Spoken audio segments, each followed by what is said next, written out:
इससे पहले के लेक्चर में अपन इंट्रोडक्शन और कुछ डेफिनेशंस लिए थे। अब अपन थर्मोडायनेमिक्स के लॉस डिस्कस करेंगे। उसमें सबसे पहला आता है zeroth law of thermodynamics. Generally ये लॉ से पहले फर्स्ट लॉ और सेकेंड लॉ आए थे।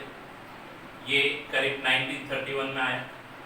ऑलरेडी फर्स्ट लॉ और सेकेंड लॉ डिफाइन किए हुए थे, लेकिन ये इन दोनों से भी फंडामेंटल लॉ है, इसलिए इसको जीरोथ लॉ ऑफ थर्मोडायनेमिक्स कहते हैं। देख, ये जीरोथ लॉ ऑफ थर्मोडायनेमिक्स क्या बताता है? ये दो सिस्टम्स है x और y। ये दो सिस्टम के बीच में यहाँ पे एक एडियाबैटिक वॉल है। कौन सा wall? Adiabatic wall. Adiabatic wall मतलब ये वॉल x और y के बीच में हीट एक्सचेंज नहीं होता है, प्रिवेंट करता है। It prevents the heat exchange. तो अब मैंने इसी सिस्टम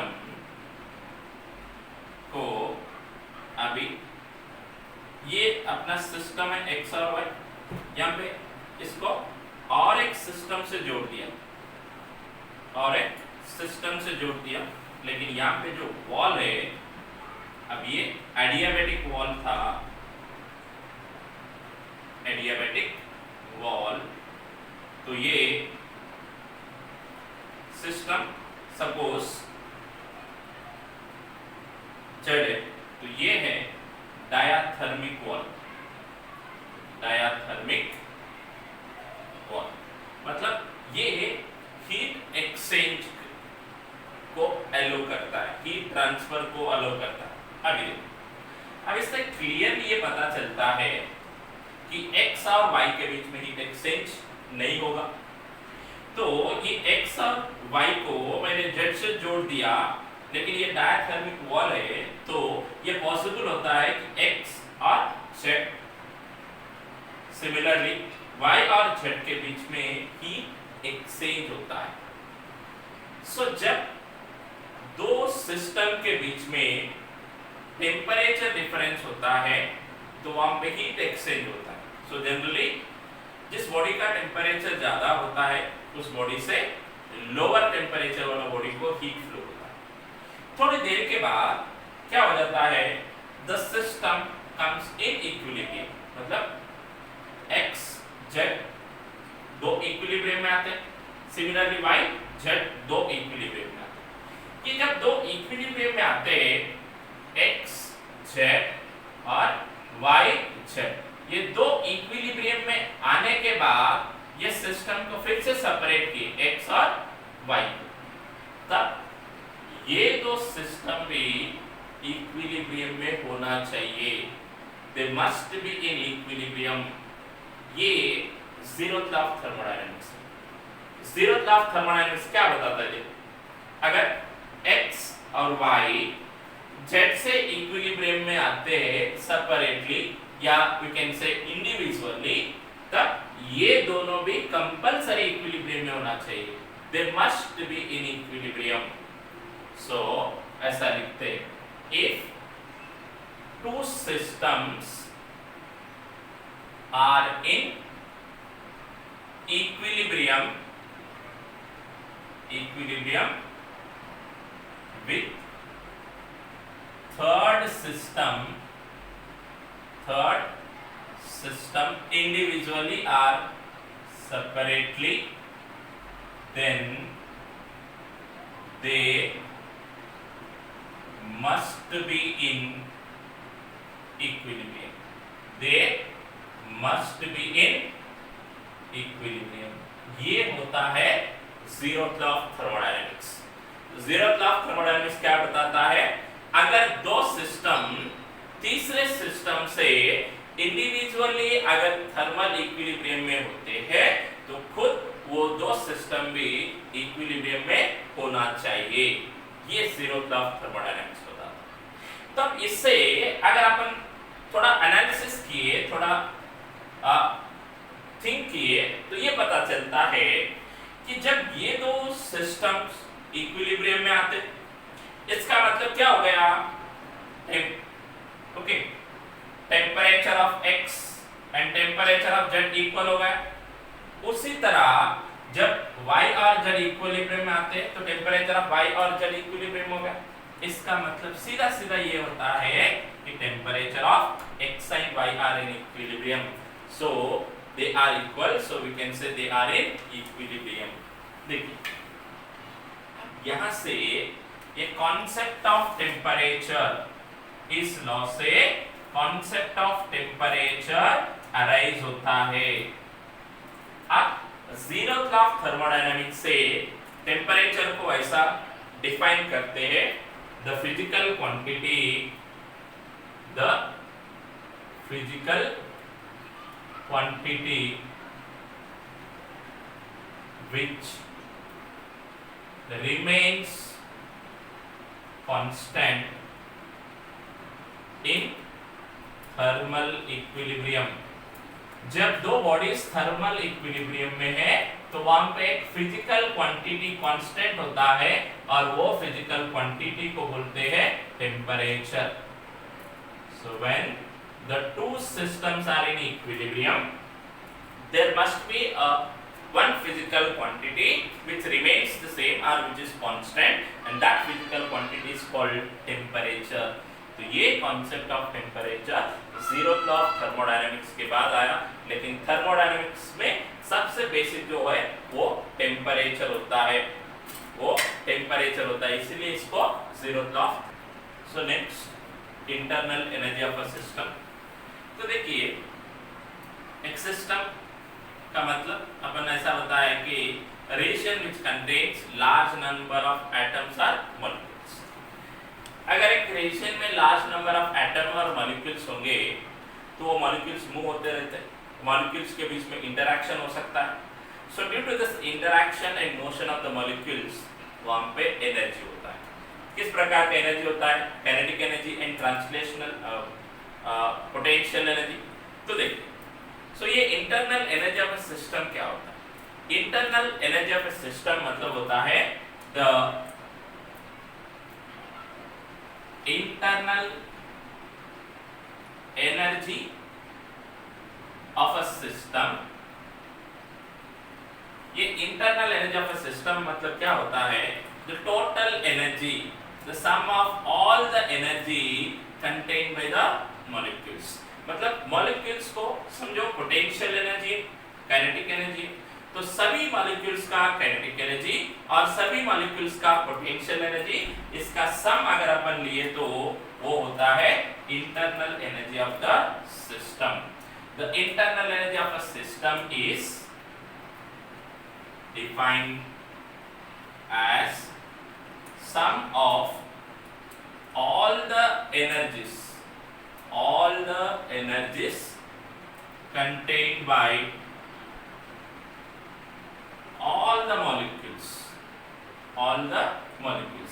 सभी मॉलिक्यूल का total energy, sum of total energy क्या होता है, internal energy of the system होता है। तो जनरली ये इंटरनल एनर्जी को अपन U से डिनोट करते हैं। तो ये U क्या हुआ, summation of kinetic energy of all the molecules plus summation of potential energy of all the molecules.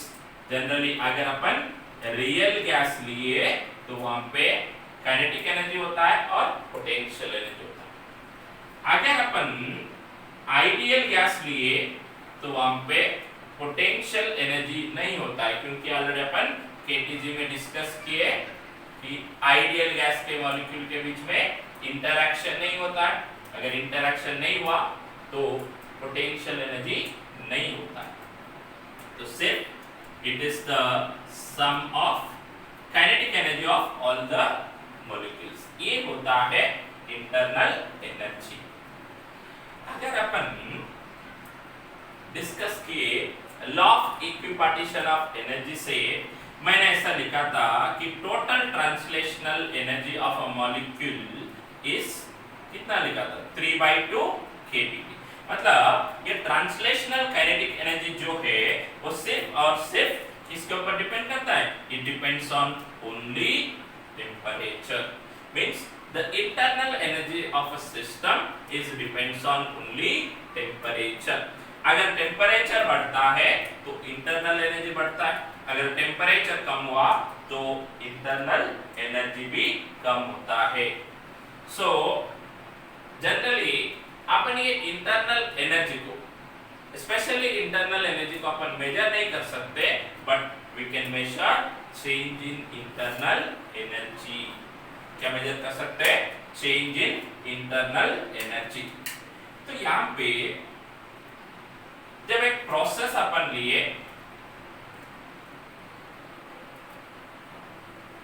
जब एक प्रोसेस अगर लिए, समझो एक गैस एक्सपैंड हो रहा है, so it comes from A to B. वो एक्सपैंड हो रहा है ए से बी को आता है।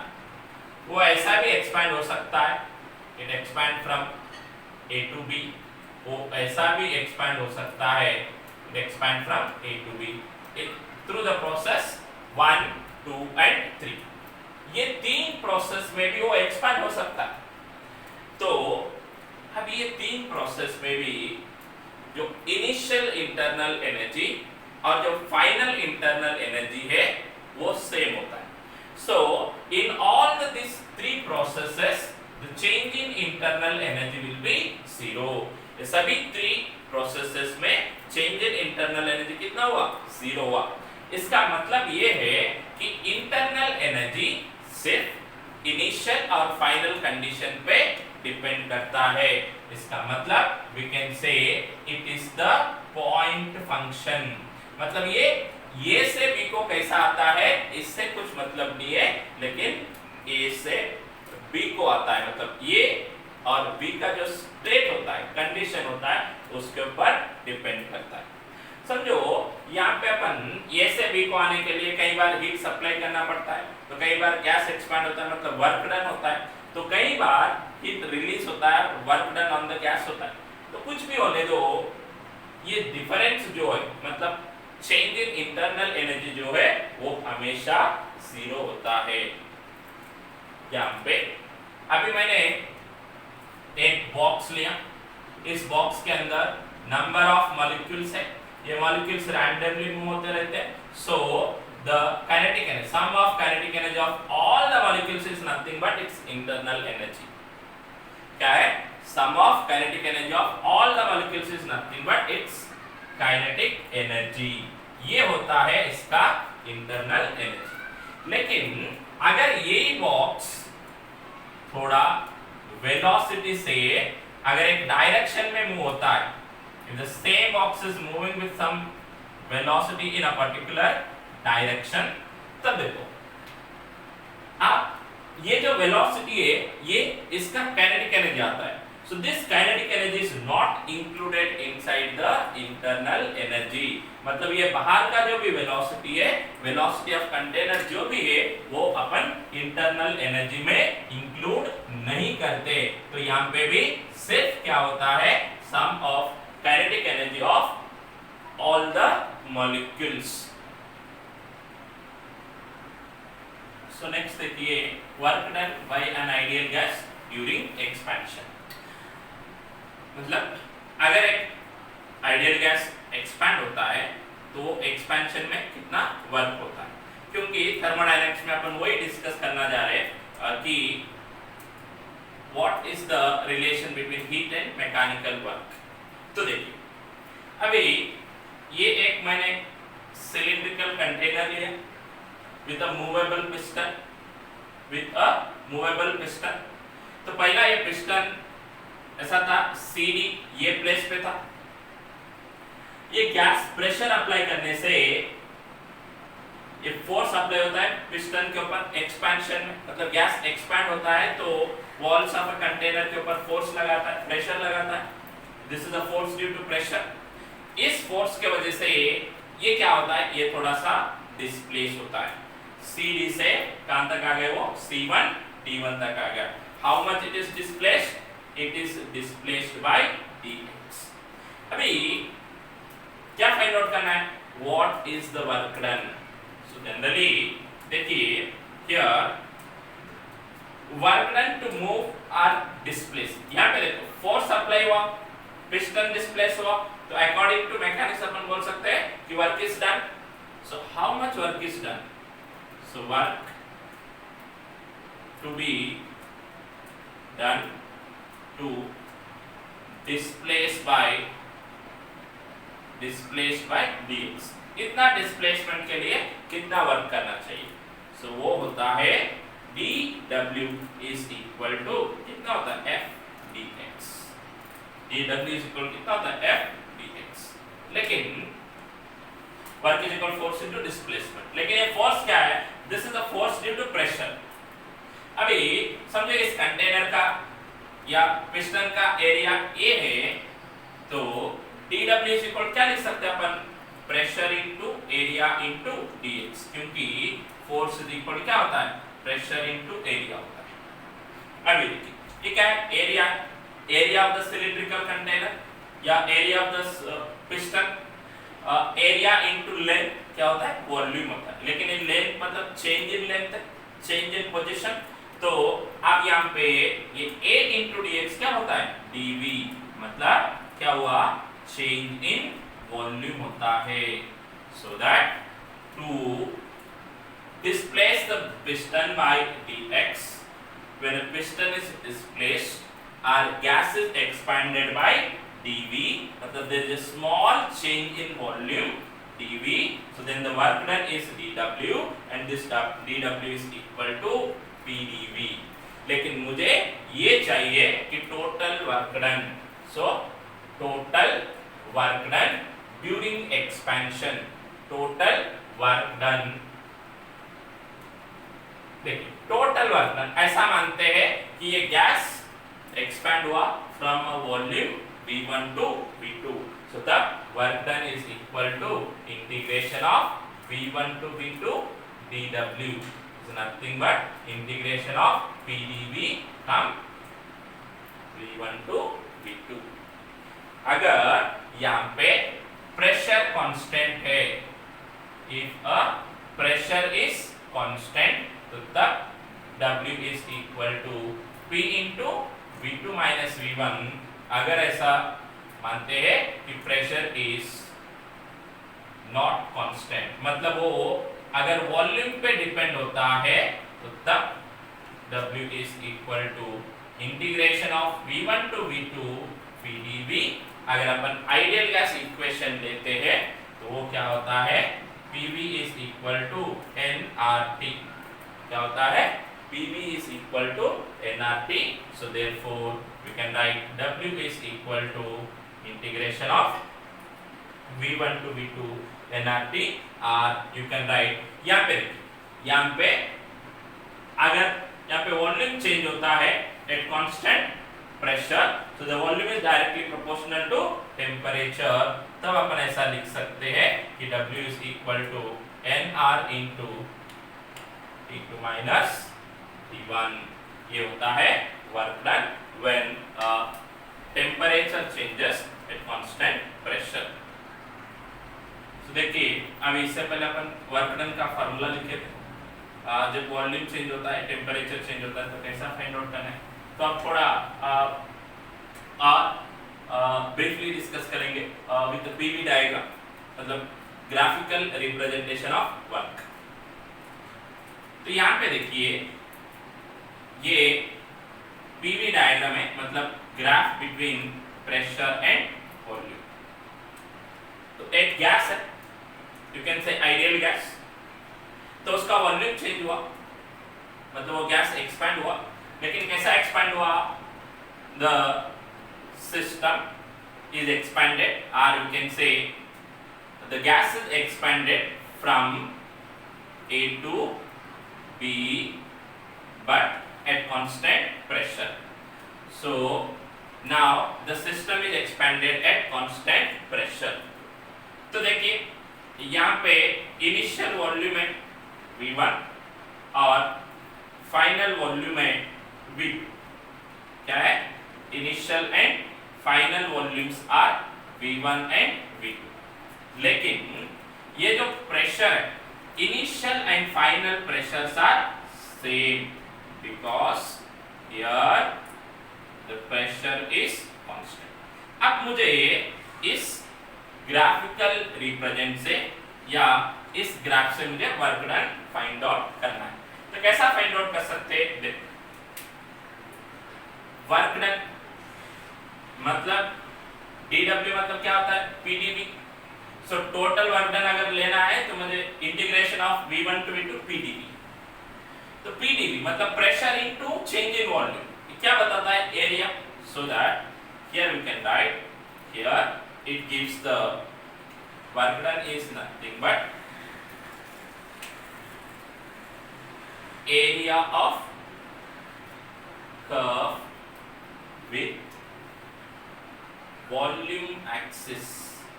अगर आप वॉल्यूम x एक्सिस पे लिए तो कर्व, तो area between curve and x axis.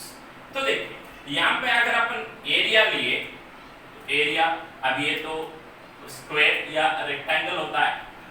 सो जब ये स्क्वायर या रेक्टेंगल है तो area of square or rectangle is nothing but base into height।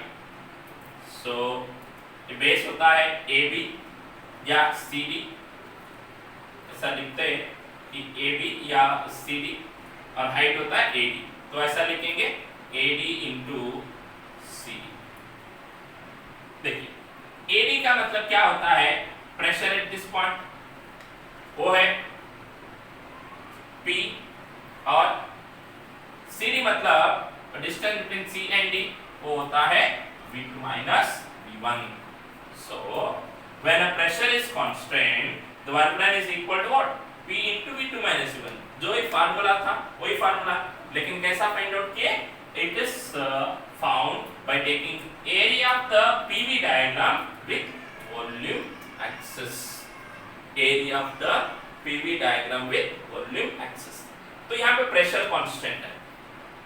अगर प्रेशर कांस्टेंट नहीं होता, अगर प्रेशर कांस्टेंट नहीं होता है मतलब pressure is depends on volume, तो तब देख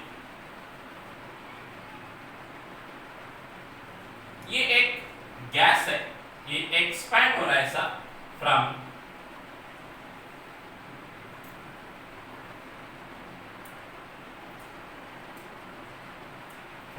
A to B, ऐसा एक्सपैंड हो रहा है। तो मुझे क्या फाइंड आउट करना है? वर्क डन फाइंड आउट करना है। तो क्या करेंगे? एक छोटा सा वॉल्यूम लेंगे, छोटा सा रीजन, मतलब दो पॉइंट्स लेंगे जहां पे प्रेशर इज ऑलमोस्ट सेम। मतलब ये दो पॉइंट के बीच में प्रेशर डिफरेंस नहीं होना चाहिए, मतलब almost these two parts points are at the same pressure. अभी देखो ये छोटा सा वॉल्यूम है, कितना? dV। तो यहाँ पे प्रेशर कितना है? Suppose will say P। अब लेकिन मुझे क्या फाइंड आउट करना है? The total work done I need to find from V1 to V2। अभी देखिए तो यहाँ पे dW इज इक्वल कितना होता है? PdV। लेकिन मुझे ऐसा नहीं चाहिए, पूरा फाइंड आउट करना चाहिए। तो पूरा फाइंड आउट करना चाहिए तो total work done is equal to क्या लिखते हैं? Area of A B C D, A B C D A। ये area of A B C D G A होता है, जो होता है वो टोटल वर्क डन होता है, और उसे अपन ऐसा लिख सकते हैं कि it is the integration of V1 to V2 PdV। ये देखिए ये फार्मूला या area of A B C D A, ये दो सेम। ये दूसरा कंडीशन। तो यहाँ पे अगर देखिए यहाँ पे अगर देखिए V2 is greater than V1, अगर V2 V1 से ज्यादा है मतलब गैस एक्सपैंड हुआ तो ये वर्क डन क्या होता है? पॉजिटिव होता है। अगर कम है तो नेगेटिव भी हो सकता है।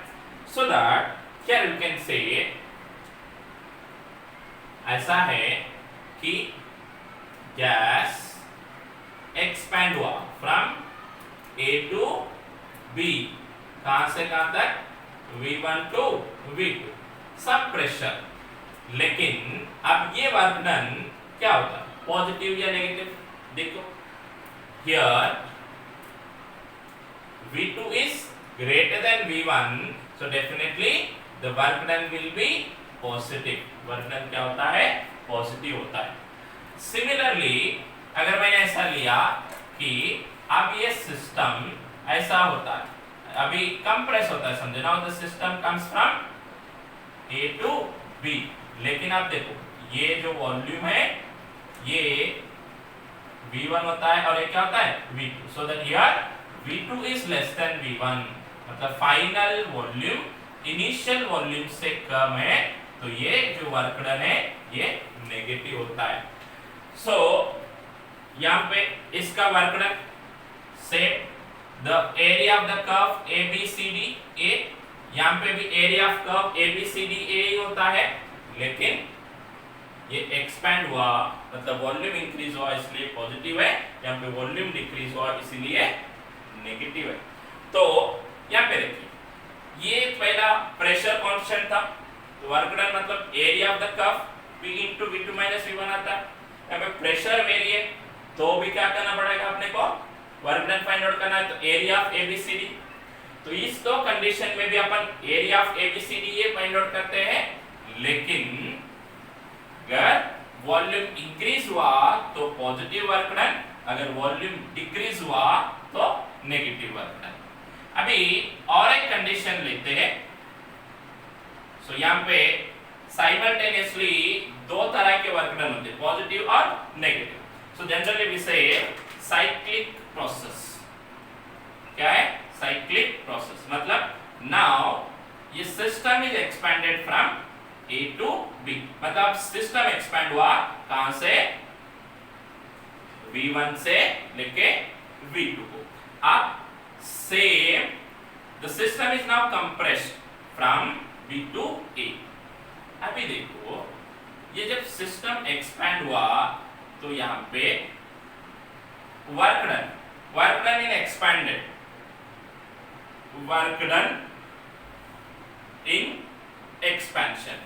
ये वर्क डन इन एक्सपेंशन कितना होता है? सपोज W1, मतलब क्या लेना पड़ेगा? Area of the curve AB with x axis और we can say volume axis. लेकिन ये एरिया कितना है? देखो ऐसा लिखते हैं कि area of A E B C D A, मतलब ये एरिया ऑफ दिस वन, ये ऊपर का जो एरिया है ना वो एरिया लेते हैं. मुझे अगर वर्क डन ऐसा लिखते हैं, एक्सपेंशन या कंप्रेशन अपन बाद में मेजर कर सकते हैं. Work done from A to B, अब ऐसा लिखेंगे वर्क डन फ्रॉम B. जब ये B to A जाता है तो कितना वर्क डन होता है? देखिए W2 is equal to area of से. अभी इसका एरिया लेना, जो नीचे का कर्व है उसका एरिया लेना है, तो ऐसा मानते हैं it is a area of A F B C D और A. लेकिन जब सिस्टम A से B को आता है तो वॉल्यूम एक्सपैंड हुआ मतलब वॉल्यूम इंक्रीज हुआ, जब वो B से A को आता है तो वॉल्यूम डिक्रीज हुआ, मतलब system is compressed, here the system is expanded.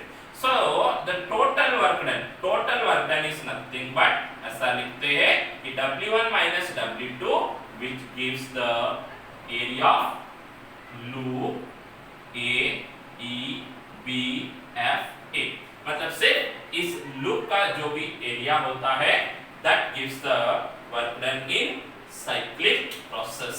Cyclic process में वर्क डन मतलब सिर्फ एरिया ऑफ लूप लेते हैं. देखो अब यहां पे साइक्लिक प्रोसेस में एरिया मतलब वर्क डन मतलब क्या हो गया? Area of loop. लेकिन सिस्टम ऐसा हो रहा है, now the system is expanded from A to B, B to C, C to D and D to A. So generally this is clockwise. ये कैसा हुआ? clockwise process है. तो ये समझो V1 है, ये कितना है? V2. देखिए A to B expansion, C to D compression. So generally इस तरह का जो भी वर्क डन होता है वो क्या होता है, positive, and this will be again area of loop A B C D A। लेकिन ये क्या होता है, ये पॉजिटिव का अगर सिस्टम क्लॉकवाइज में एक्सपैंड होता है। अगर वही सिस्टम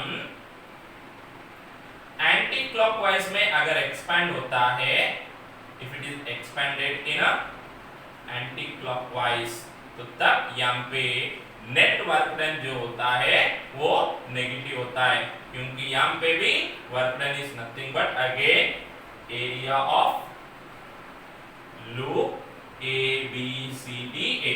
वर्क डन तो वही होता है, क्या होता है, एरिया ऑफ लूप, मतलब उस लूप का जितना भी एरिया होगा वो वर्क डन होता है इन साइक्लिक प्रोसेस। लेकिन अगर वो साइक्लिक प्रोसेस क्लॉकवाइज प्रोसेस है, मतलब if it is happened, if it is progress in clockwise, so it will be positive, if it is anti clockwise it will be negative. क्योंकि थोड़ा सा डिफरेंट आपको बताता हूं मैंने। So after discussing isothermal, adiabatic, isobaric and isochoric process, it is easy to explain, but now slightly I will explain। देखिए ये C और D में किसी तरह का वर्क नहीं होता है, AB और CD में वर्क होता है। जब सिस्टम A से B को जाता है या C से D को जाता है तभी वर्क डन होता है। लेकिन A से B को वर्क डन पॉजिटिव है, C से D को वर्क डन नेगेटिव है, और ये वर्क डन AB ज्यादा होता है, पॉजिटिव वर्क ज्यादा है, नेगेटिव वर्क कम है, इसलिए net work done will be positive. तो ये जो साइक्लिक प्रोसेस है, ये साइक्लिक प्रोसेस में हमेशा चेंज इन इंटरनल एनर्जी क्या होता है, जीरो होता है।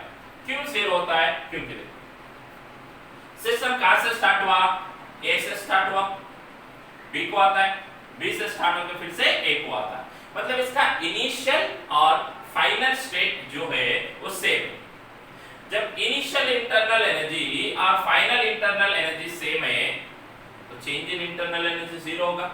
अगर change in internal energy zero है तो टेम्परेचर रिमेन्स कांस्टेंट, ऐसा अपन बता सकते हैं। तो जनरली क्या बताना है, so in a cyclic process the change in internal energy will be zero, मतलब आप जितना हीट सप्लाई करेंगे उतना ही वर्क डन होता है।